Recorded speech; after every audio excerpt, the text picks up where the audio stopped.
Boom!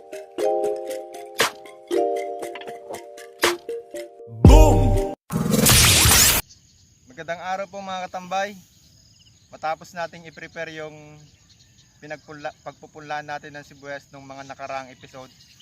So, ngayon ay magpupunla na tayo. Ibubudbud na natin yung mga buto ng sibuyas. So, bago natin simulan ang ating adventure na to, please like, share, and subscribe sa channel pong ito.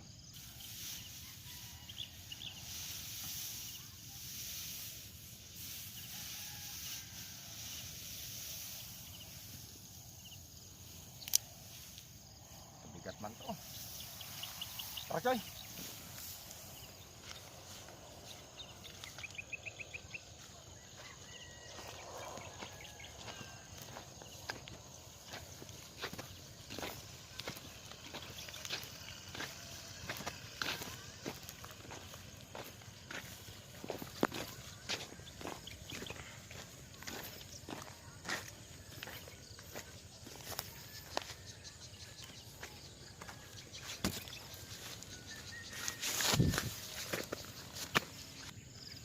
Daan-daan lang tayo dahil yung dinadaanan natin na to, may bunga ng mga pakwan.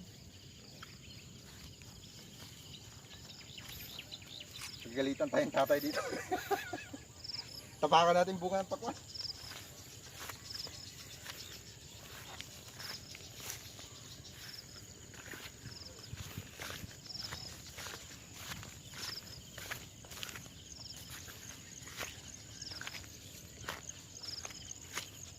May isa pa palang ginagamit sa pagtatabon ng punlaan, yung tinatawag na ipa. Bago daw yung galing sa pag nagpagiling ka ng palay, yun, ipa. Ito naman, yung dayami, galing to sa yung pag nag-harvest ka ng palay.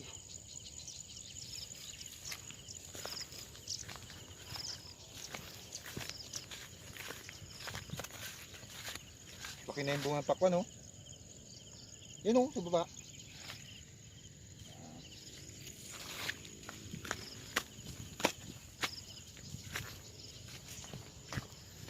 Lug na kaya ya.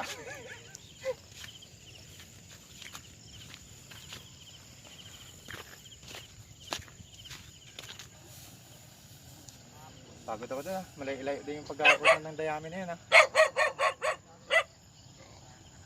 Okay, nandito na sila tatay at ang ibang tropa. Ito lang tayo magbubudbud.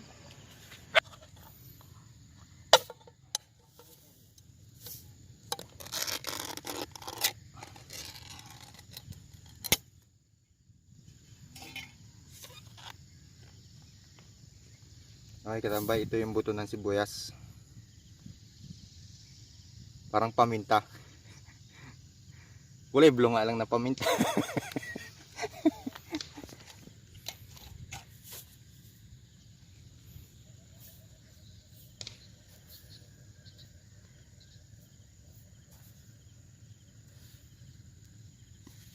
Okay, magbubudbud na tayo mga katambay.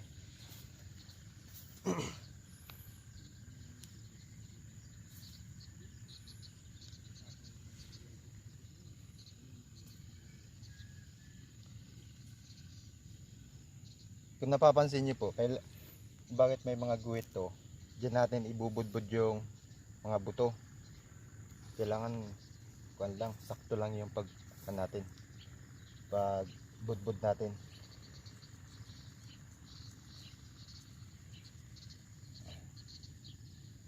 Yan, kita nyo. Hindi siya masinsin masyado, hindi rin siya madalang, kailangan magtamtaman lang.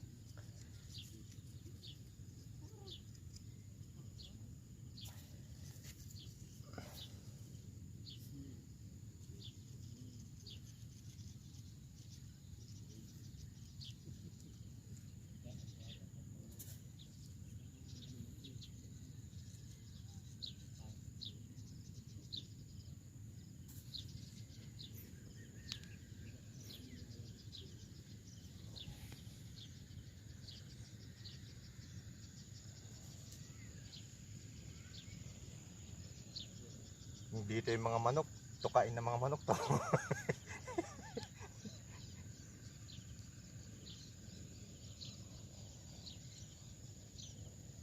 Sama natin ng tatay at ng ibang tropa sa pagbubudbud. Tapos pa. Dinamag ng mga lata.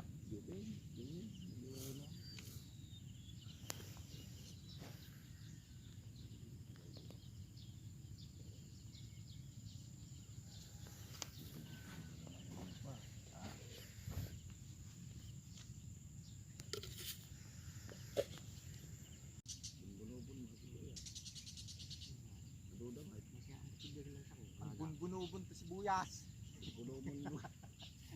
Sibuyas ay.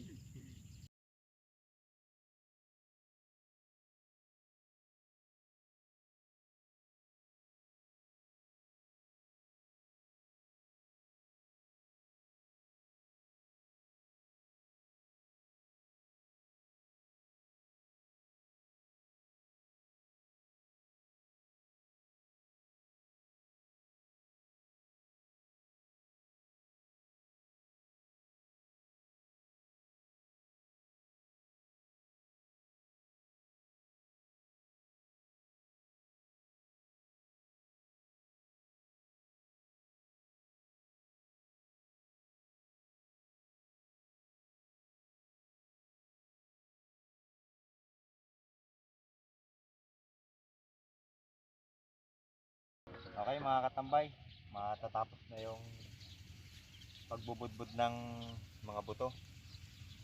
Kunti na lang, mga wala na siguro kalahati. So, ang gagawin natin ngayon is i-sprayan mo natin ng pang-insekto bago natin takpan ng tinatawag na dayami o alip-ipan. So, pag natapos na itong maalip-ipan at mapatubigan, maghihintay tayo ng 40 days bago po natin ilipat sa pangmalawakang taniman o yung tinatawag na transplanting.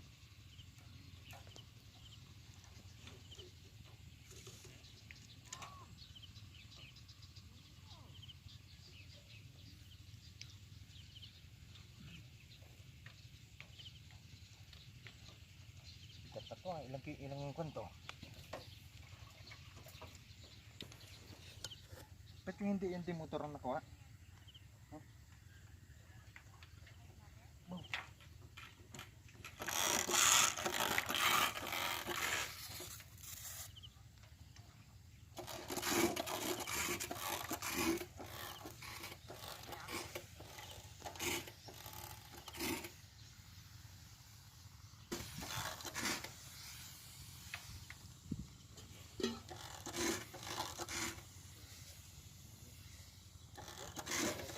Baho!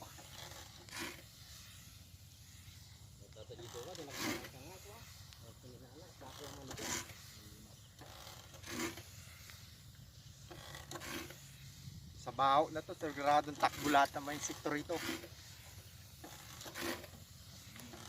Okay mga katambay, natapos na nating sprayan ng pang-insekto itong mga nabudboran nating mga sibuyas, pulaan ng sibuyas. So, pagkatapos na to, alipan na natin ng dayami katulad itong mga natapos nila kahapon. Ganito ang magiging resulta niyan. Tapos, pagkatapos maalipipan lahat yan, papatubigan. Maghihintay tayo ng 4 na araw o 4 o 5 araw bago i-sprayan ng pandamo na tinatawag naman. Tapos pag yung mga after a week, pag nakita natin tutubo yung mga sibuyas, saka natin tatanggalin yung mga dayami na yan para maging maayos yung pagbukan nila, pagtubo. Okay, yan lang po mga katambay. Update ko po kayo sa mga susunod pang mga episode. Salamat po sa pagsama sa aming adventure. Thank you. Mga katambay, bago po tayo magtapos, shoutout po muna tayo kay Kenneth Amistoso at Ligayata Brothers ng Batangas, kay Reynald Clavero ng Quezon City, RB at Tansky Malpaya ng Laguna, kay Chief Ray Asidera at Atiglo ng Milan, Italy, Mark Chongson ng Royal Caribbean, at kay Dags ng Stoltelsin.